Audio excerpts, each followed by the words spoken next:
There's a term used in the military that a lot of civilians never hear, and it is called surf and turf. Now, it sometimes is about dinner. Surf and turf, of course, the combination of steak and shrimp or steak and lobster, for example. And sometimes surf and turf does refer to dinner in the military. But there's another way in which the phrase surf and turf is used, and it is when leadership starts wining and dining the troops. And the idea here is that it could be with food, but it could be with something else. It could be perks, or it could be ceremonial appreciation, or it could be smiles and handshakes, or whatever the case may be. And the unspoken meaning can be darker. Now, I know I'm being a little cryptic here, but let me lay it all out for you. Here is a little bit of context. Donald Trump recently, this week, talking about getting Venezuela's oil and maybe needing the troops to do that. Okay, so I'm setting the stage here for you. Bear with me. Yeah, what was that? Getting land, oil rights, whatever we had. They took it away because we had a president that maybe wasn't watching, but they're not going to do that. We want it back. They took our oil rights. We had a lot of oil there. As you know, they threw our companies out, and we want it back. All right.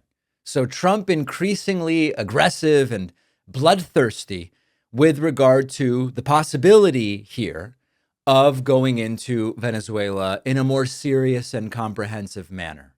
Now, what might you do before you start sending troops into harm's way? Well, you might butter them up. You might try to find a way to make them feel more valued, or remind them that you care about them. And then after that, you put them on planes and send them to wherever is politically advantageous for you. So the combination of Trump talking about going in to get Venezuela's oil, and earlier this week announcing this dividend, $1,776 for troops. It's wrapped in revolutionary imagery and patriotism and all of it. It might have seemed like just another stunt. But could the two things be connected? This is Trump earlier this week. Because of tariffs, along with the just passed One Big Beautiful Bill, tonight I am also proud to announce that more than 1,450,000, think of this, 1,450,000 military service members will receive a special, we call Warrior Dividend before Christmas, a Warrior Dividend in honor of the Warrior Dividend. Our nation's founding in 1776. We are sending every soldier $1,776. All right, so we've got two things going on. Trump increasingly belligerent about going into Venezuela and getting their oil, and Trump sending soldiers $1,776. So the more unsettling question now is this a form of surf and turf because of the timing? At the same time that Trump is starting to put together a cash payout framed as this patriotic reward, he's opening this new line of bloodthirsty rhetoric against Venezuela. It's not happening vaguely. It's not happening indirectly. It is explicit. Trump said it's about the oil. Venezuela's a threat. And he's starting to use that same regime change language that we've heard before. The combination of these two things matters. Authoritarian leaders don't usually sell us a war. They don't really have to. They sell it as an inevitability, or as justice, or as destiny, or sometimes as compensation. You get the check, you get the praise, you get the flag, you get deployed. Now, a very brief interruption here, and we're tangential now, but I think this is relevant. Trump said that the tariff money is going to pay for the $1,776 for the troops. But administration officials have now confirmed to Defense One that actually the $2.5 billion, 1.45 million times 1776, it's going to come from congressionally allocated reconciliation funds intended to subsidize housing allowances for service members.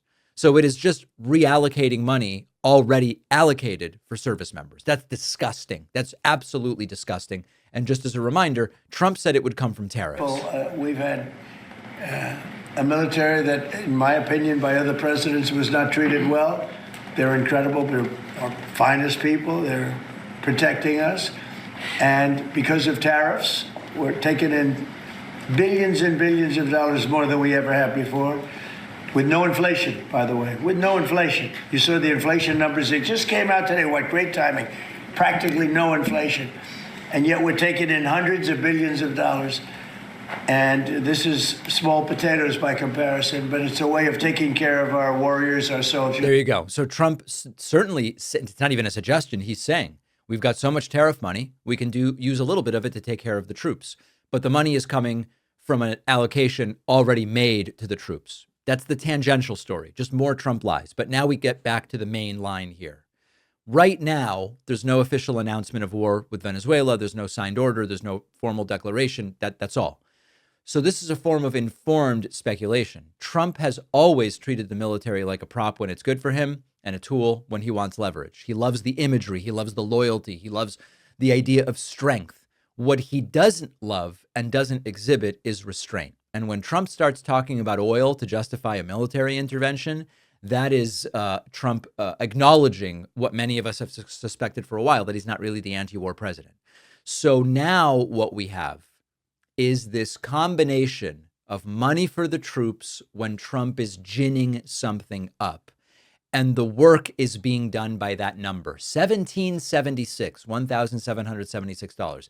It's a symbolic bribe dressed up with the numbers associated with the founding of this nation. And it's meant to trigger pride and loyalty, but is Trump buttering up the troops before he sends them into war? This doesn't mean that it is guaranteed, of course. It doesn't mean orders have been written.